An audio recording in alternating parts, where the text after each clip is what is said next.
माननीय शिक्षकगण, पथ प्रदर्शकगण एवं मेरे प्रिय साथियों, आज हम आज़ादी दिवस मना रहे हैं, लेकिन यह आज़ादी हमें उपहार के तौर पर नहीं मिली, बल्कि हमें इसके लिए लंबी यात्रा करनी पड़ी। आज़ादी की यात्रा। इस यात्रा में हजारों लाखों लोगों ने अपनी जान गंवाई। 13 अप्रैल 1919 जालियांवाला बाग नरसंहार।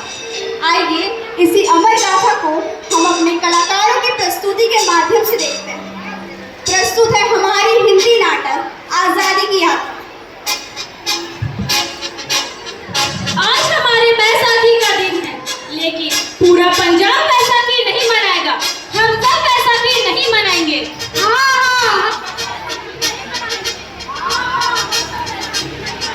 जब तक हम अंग्रेजों को भारत से बाहर नहीं निकाल देते, पूरा पंजाब बैसाखी नहीं मनाएगा। अच्छा, तुम सब हमारा विरोध करता है, भाग जाओ यहाँ से, वरना इसका अंजाम बहुत ही बुरा होगा।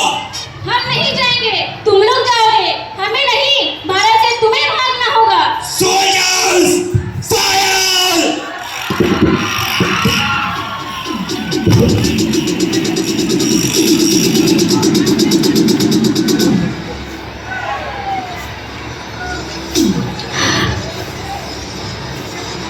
ये ज़मीं हमारी, ये धरती हमारी, ये खेत हमारे।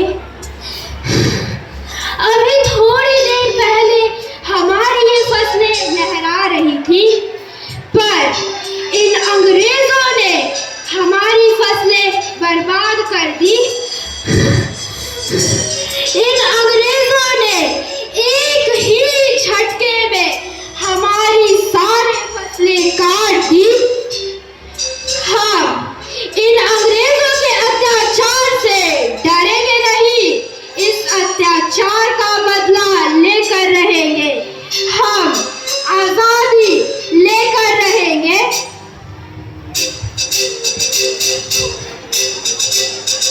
जालियांवाला बाग हर हिंदुस्तानी की आंखों को नम कर दिया। इसमें कितने मासूमों की आहुति चढ़ गई, कितनों ने अपनी जान गंवा दी। जालियांवाला बाग के हत्याकांड ने आजादी की आग में घी देने का काम किया। लाला लाजपत राय, भगत सिंह, राजगुरु, सुखदेव जैसे क्रांतिकारियों ने मिलकर भारत की इस जमीन से विदेशी दरिंदों को निकाल कर फेंका।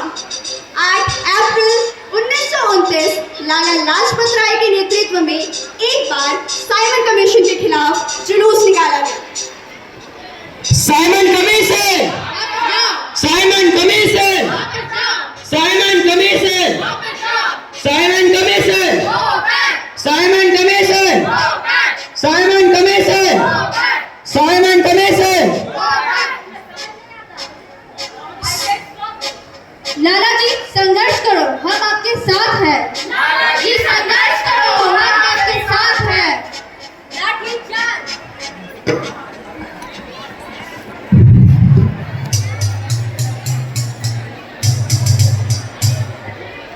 मेरे शरीर पर लगी एक एक लाठी अंग्रेजी सरकार के कफन पर कील का काम करेगी।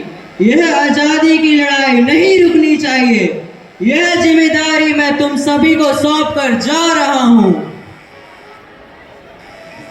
लाला लाजपत राय की दर्दनाक मौत के बाद भगत सिंह, राजगुरु, सुखदेव वतन के इन मतवालों के खून में ऐसा उबाल आया जिसका सामना करना अंग्रेजों के लिए मुश्किल हो गया। अंग्रेजों को करारा जवाब देने के लिए स्कॉट और सैंडर्स को मारने की रूपरेखा रची गई।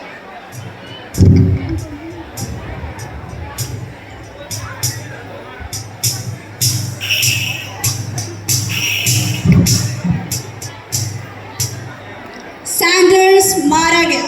चारों तरफ तहलका मचा था। दीवारों पर लिखा था, लाला जी की मौत का बदला ले लिया गया। भगत सिंह समेत सभी वहां से फरार हो गए। 8 अप्रैल 1929 दिल्ली में ब्रिटिश सरकार की सेंट्रल लेजिस्लेटिव असेंबली की बैठक में 2 बम धमाके की आवाज सुनी गई।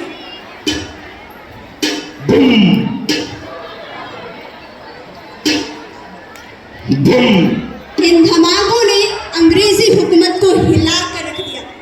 इस घटना को अंजाम देने वाले भगत सिंह, राजगुरु, सुखदेव ने अपने आप को अंग्रेजों के हवाले कर दिया। 1930 को अदालत ने अपना फैसला सुनाया।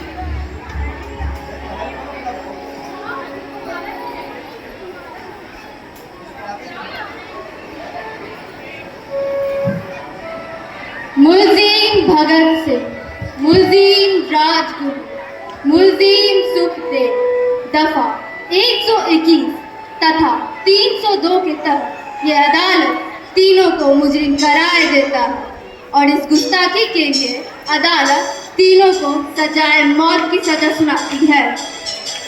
सरफरोशी की तमन्ना अब हमारे दिल में है, देखना है जोर कितना बाजुए का दिल में है।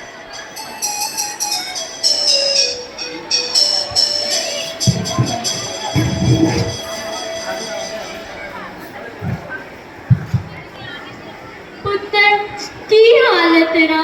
मैं चंगा हूँ माँ, मेरी फिक्र करने की कोई गल नहीं। पुत्र तेरी तरह मेरा दिल पत्थर दिल नहीं है। तेरी ये गला सुन के मेरा कलेजा फटे जा रहा है। मेरा दिल कोई पत्थर जैसा नहीं, एक वतन परस्त का दिल है जो मेरे देश प्रेम के जज्बे में ताकत देता। पुत्र मेरे लाल, आज मेरी तपस्या पूरी होने जा रही है। जे तू कोई मुझे तकलीफ हुई या सोच, तेरा पुत्र अब शादी करने वास्ते जा रहा है। फर्क केवल इतना है कि वो घोड़े पर नहीं बल्कि फांसी पर चढ़ने जा रहा है। आज तू एक क्रांतिकारी की माँ है, कल तू एक शहीद की माँ कहलाएगी माँ। पुत्र तू इतनी छोटी सी उम्र में हम सबको छोड़कर चला जाएगा? तुमने तो दुनिया देखी ही कहाँ है। मैंने अपनी माँ देखी है, जिसने मुझे एक ही बात बताई है कि बेटे, देश के लिए एक बार मरना 100 बार जन्म लेने के बराबर होता है। अच्छा माँ, अब आशीर्वाद दे, तुम्हारी विदाई लेने का समय आ गया है। भगत मेरे लाल,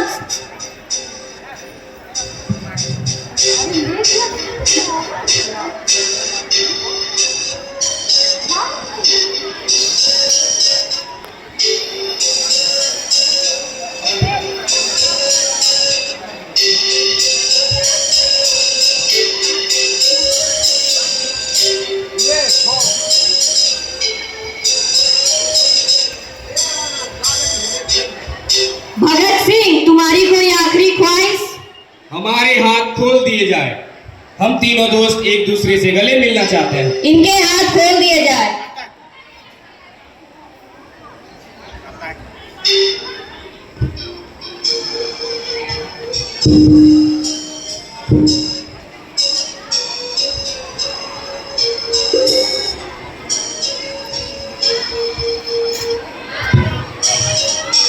वंदे मातरम, वंदे मातरम, वंदे मातरम।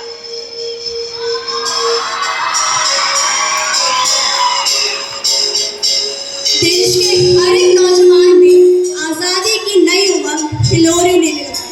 अंग्रेजों भारत छोड़ो का नारा जोर पकड़ रहा था। सभी भारतवासी एक आजाद भारत